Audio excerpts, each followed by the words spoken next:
Hey guys, today I want to talk about something powerful, subtle, and dangerous. It's called cultural Marxism. Yes, cultural Marxism. And whether you know it or not, it's affecting you in various ways.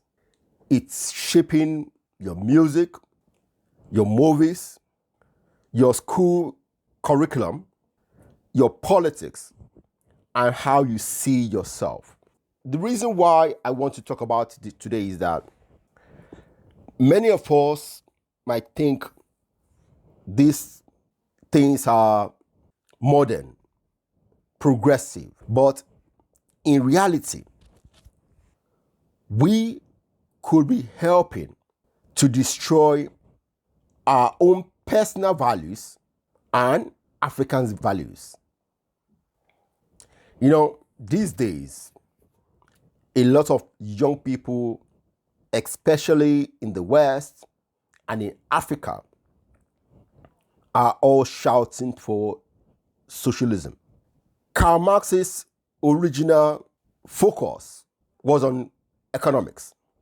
Workers versus bosses, the rich and poor. But in the 20th century, socialist thinkers expanded Karl Marx's idea into culture. They asked themselves, what if this oppression is not always about money, but about family, about religion, about traditions, about gender and identity? Do you see where I'm going? Okay. You see, socialism then expanded into everything in life. And that's how we got to cultural Marxism. The idea that traditional values are oppressive and that society needs to be liberated from them. Hey, it sounds harmless, right? Well, I can tell you in the West, cultural Marxism has taken over every institution, especially government institutions. And the same thing is gradually happening in Africa. Wait till you see how these things are creeping into your neighborhood.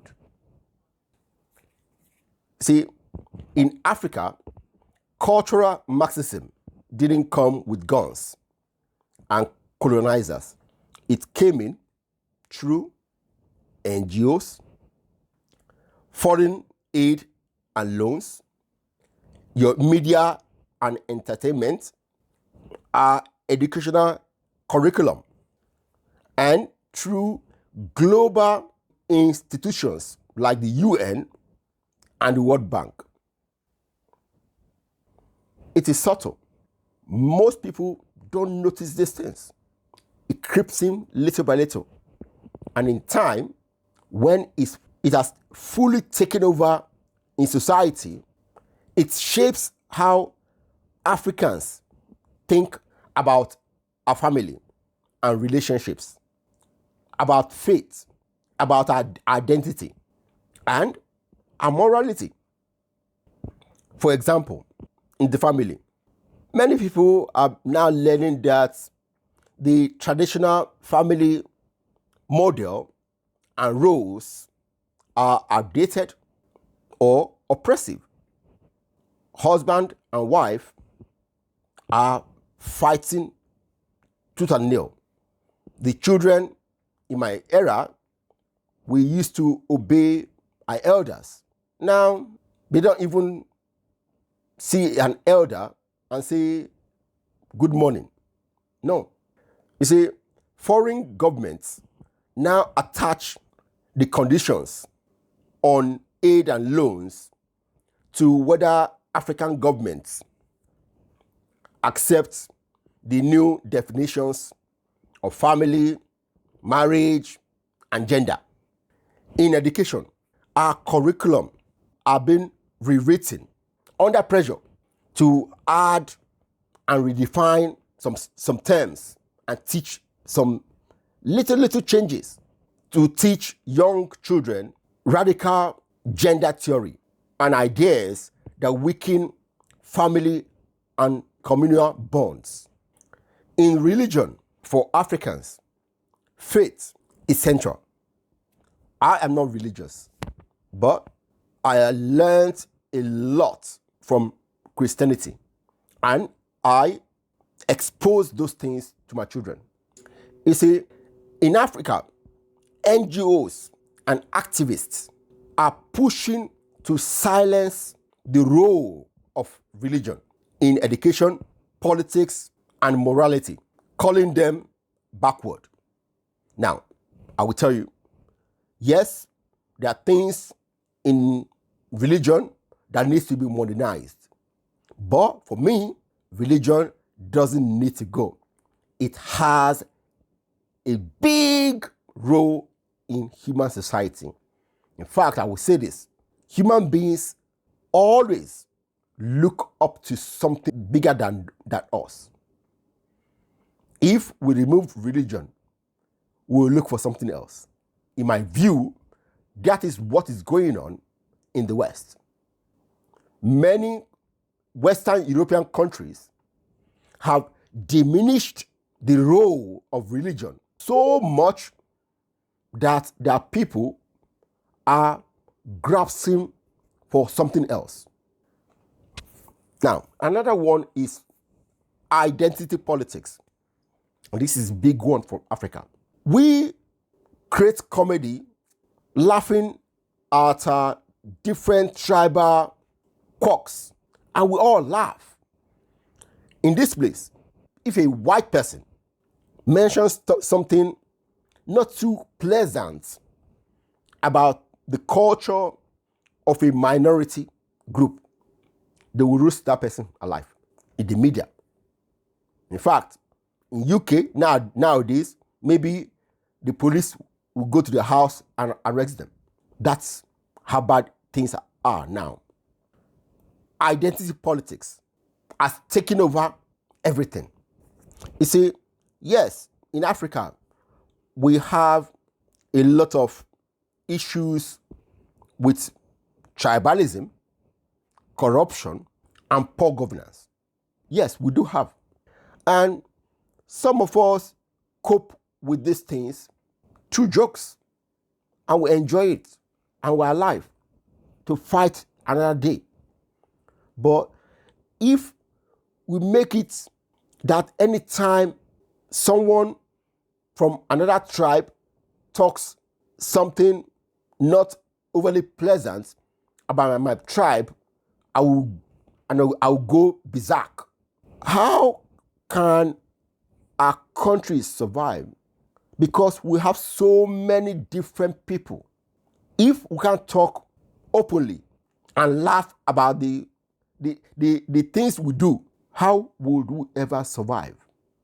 In media and entertainment, well, we now have Netflix and Amazon and all those streaming platforms in Africa. Many of the shows and movies you will see on those platforms constantly push individualism. Yes, I believe we need to have some level of individual autonomy, but we must not forget our family structure, that you are not alone. You have a bigger family and bigger community. Many of these movies promote hypersexuality and rebellion against tradition. Am I saying that every tradition must be kept forever and ever? No. But changes need to happen gradually and only when it's necessary.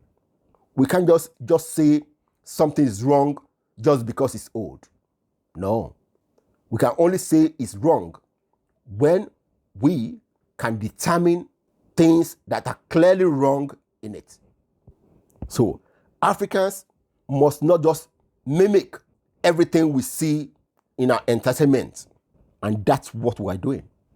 Another one is women's empowerment.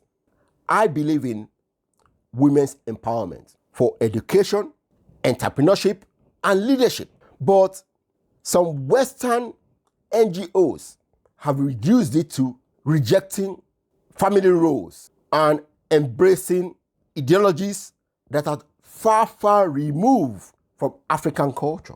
As a continent with exploding population, we cannot afford things that will fracture our society, keep us at loggerheads with each other. Now, so cultural Marxism says that family is oppressive, religion is oppressive, tradition is also oppressive. But in Africa, family, faith, and traditions are the foundation of survival, unity, and morality. If we lose this, we will lose ourselves. I'm a promoter of modernity. Yes, it's good to be modern. But if Africa loses all its traditions, we don't become modern. We simply become weak and dependent on others' identity and direction. So, for me, I believe that we in Africa must protect the family, celebrate and strengthen marriages, parenting, and kinship, value education rooted in truth, not my truth, the truth. That means embrace science and facts and innovation, but resist curricula that is full of subjectivity. We need to defend faith in public spaces. That means schools, work. Yes, I agree. Because we have different views on faith, it's not for us to go to school and work and carrying our faith on our head. But if we project it in our behavior, not be ashamed to say, yes, I'm a Christian, I'm a Muslim, and whatever religion you believe in, filter your media, your news, your movies, your music. Make sure the news you listen to are factual, that your music and your movies at least align with your worldview. Don't just swallow anything that comes on the screen. I'm not saying to avoid listening to news that you disagree with. No, that's not it. But be critical, be objective, think about things, ask questions. And if you see something you don't agree with, at least before you say no to it, ask yourself why you disagree and make sure it's valid.